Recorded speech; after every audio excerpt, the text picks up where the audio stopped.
Hi,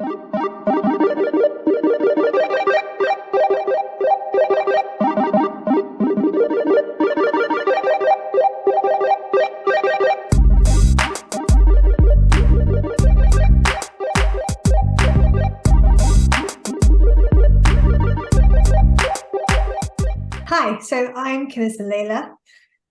Hi, I'm JP Seabright. And we're going to be talking today about our collection that is now out with Trickout Press called Machinations. Machinations is a collaboration that started with a conversation between us, not about the things that we have in common, but about the spaces that we're kind of hesitant to go as writers. I have a background in mathematics and computing, and I was really hesitant though to I thought being a writer meant not using those things. And JP, I don't know if you want to talk about your relationship with mathematics and computing a bit. Yeah, well, I've generally a very unhappy relationship. So I sort of struggle with processing numbers, have sort of mild dyscalculia, but at the same time, I'm really fascinated by computing and I suppose that kind of applied advanced physics and particularly the kind of ideas and concepts that Turing was grappling with. Yeah, so Despite not understanding them. we decided to focus our work on Alan Turing, and that just kind of came as Alan Turing, and that kind of came as a natural consequence from our conversations about the things that we were hesitant to write about, so the things that we were a bit uncomfortable with. And it's really because, Turing's work it was so broad and it touched on so many things that we were interested in, such as binary arithmetic or machine-assisted creativity or artificial intelligence, all the way down to surveillance. And these things were not just what he was researching, but they kind of started to probe into his personal life as well, from his queerness to his consequent conviction and his death as well. And so there was lots of aspects of his work and life that really spoke to us. So when we were talking about these ideas, it kind of came naturally to us that we should be talking about Alan Turing.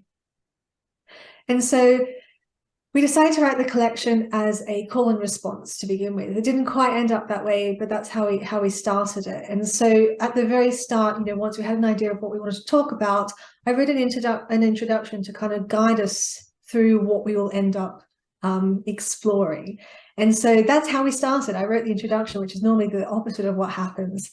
And the first call and response that we ended up doing was JP then took my introduction and created a poem out of that. Yeah, so my response to Kinneson's introduction was to create a blackout poem.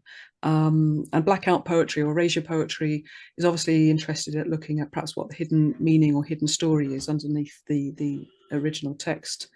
And this is what came out of that introduction. This is our entire lives.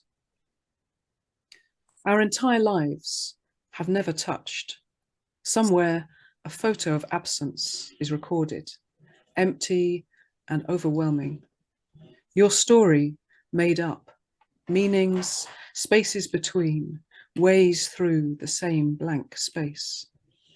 The world is poetry, broken down, assigned into something. We are meaning.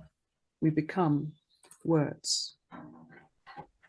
So, as JP was saying, they took my original introduction and kind of created their own poem by looking for the hidden meanings under that poem. One of the things I was interested in Turing's work was how he was thinking about how software might be used to interact with humans and how we could use it to be creative, or could it be creative, asking that question of whether or not it could be creative.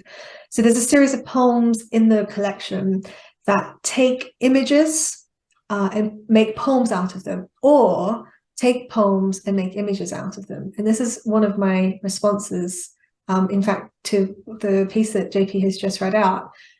It's taking the poem itself and taking the phonemes and putting it through a phoneme binary dictionary and producing an image from that.